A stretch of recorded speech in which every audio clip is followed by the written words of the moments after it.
Hello again YouTube. I just thought I'd do an update video. I haven't done a video for about a year now.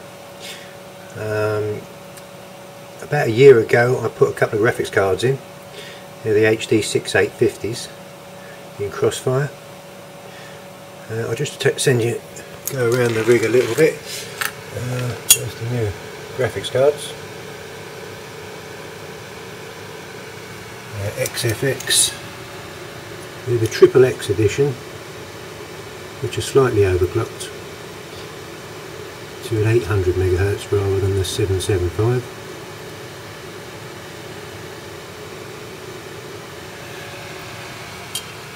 They're slightly jammed together. They're such a square design. This top one doesn't get a lot of airflow.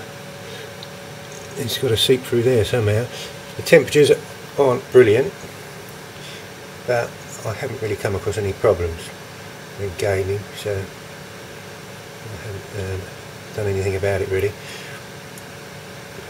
Underneath the thermal right through 120 is an i7 920.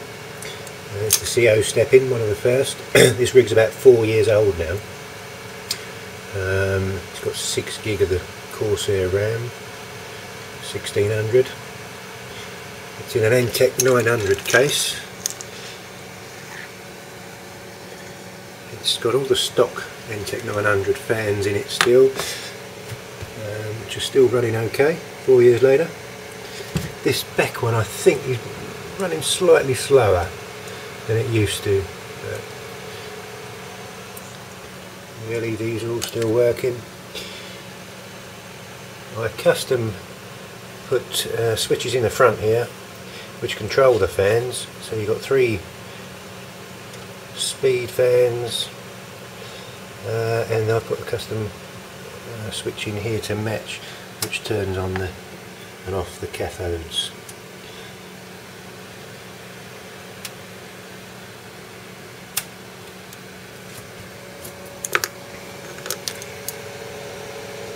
So, fairly old rig, but still performing well.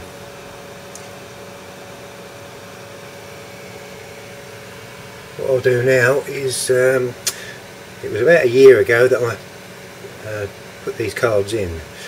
I've done various overclocking and benchmarking on them. So what I'll do now is I'll put the camera down and talk you through the benchmarks and the performance of these cards.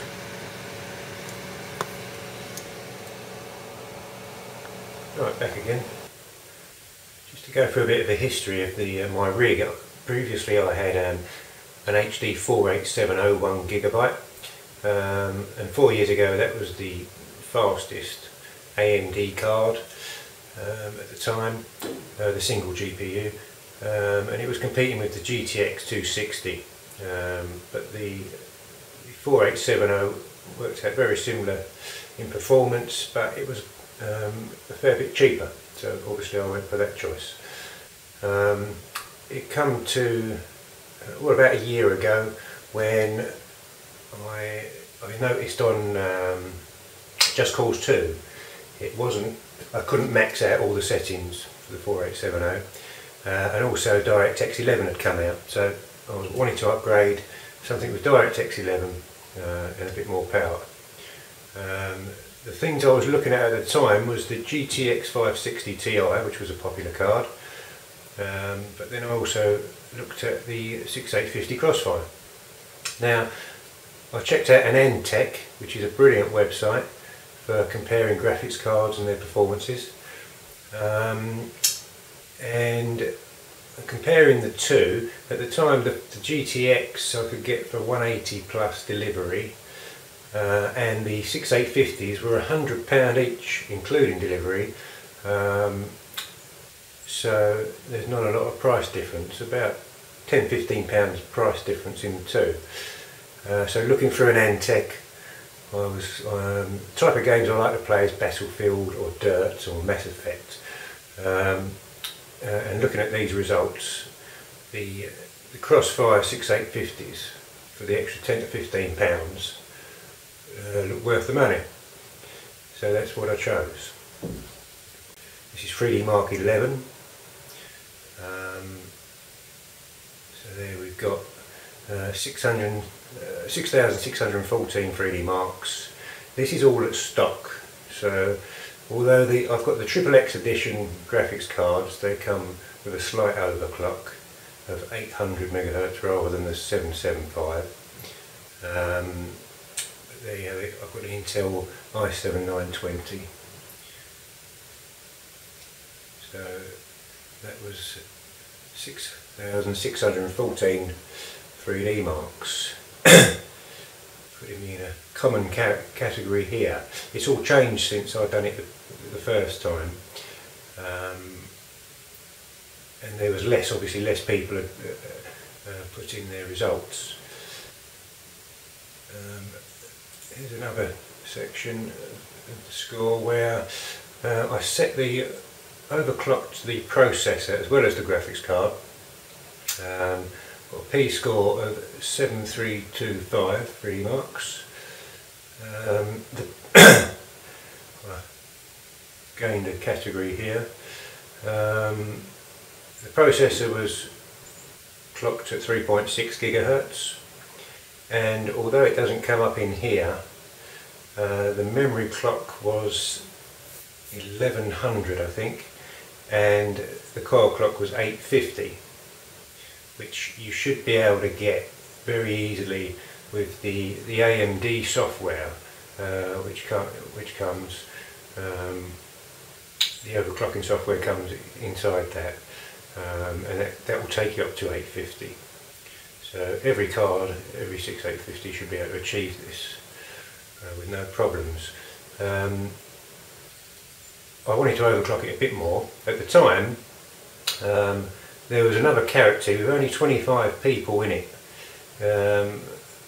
which I wanted to get into, and I wanted to see if I overclock everything to get into the top category.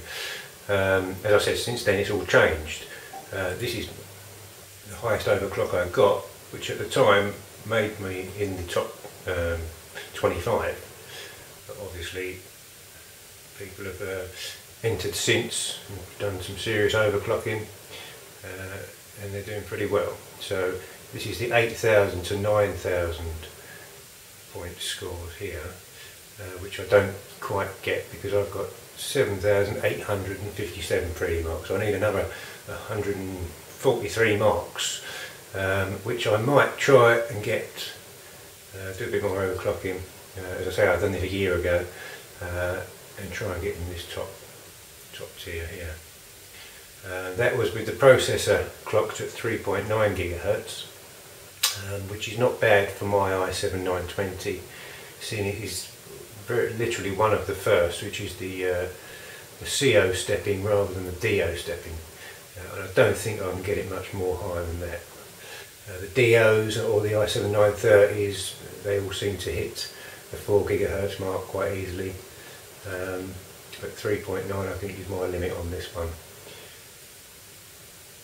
So it will have to be the graphics cards that I'll overclock. Now on this, to get this mark, the graphics cards were set at 920 on the core, and I think it was 1150 on the memory. So I'll see if I can get some gain on there.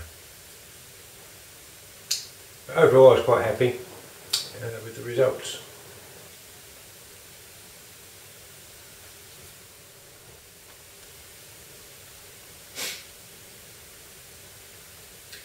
Well, going back to Anantech, there's a brilliant site for comparing CPU benchmarks, solid state drives and your GPUs. At the moment, on the Crossfire 6850s, if you compare that to the GTX 580, you get fairly similar results.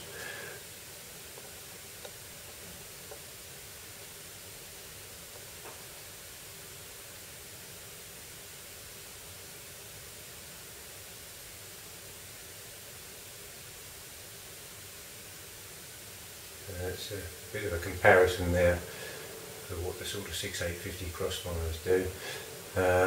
The new GPUs, like I say, I'm not an AMD fanboy. I basically look for price and performance, and whichever is best, that's the one I'll buy. And at the moment, I quite like the look of the 7850. This is price wise, and the GTX 560.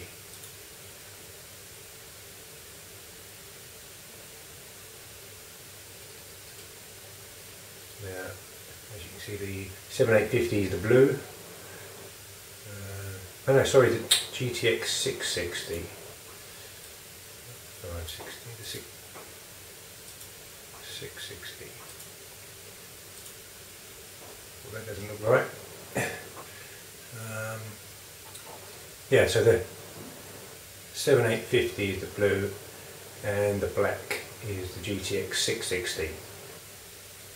As you can see, the 660 is pretty good at 20 frames per second on Battlefield 3 here.